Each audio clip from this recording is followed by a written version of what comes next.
শিরা বল, হ্যাঁ শিরা বল। একটা বলের পিছনে ক্যামেরা দৌড় মারতেছেন কে বললি? এই কথা মাথা তো এত করে ভিডিও মোবাইলের মধ্যে তো মাছ আমি এত লেভেল মাছ তো মোবাইলের মধ্যে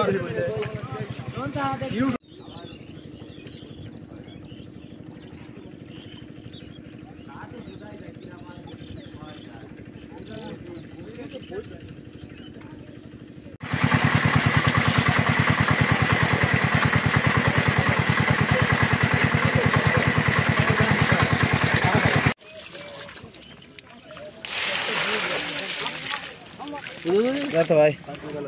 দাঁড়া সাইকেল কই বসম বন্ধু কথা যা কয় কয়েক ভিডিওতে গালাগালি না করলে না বেটাই আওয়াজ দে কেদা আসা দোয়া রাখতে তো আলম ভাই তো এবার দেখতে গজারটা কি আর চেনটা কি দাঁড়া দাও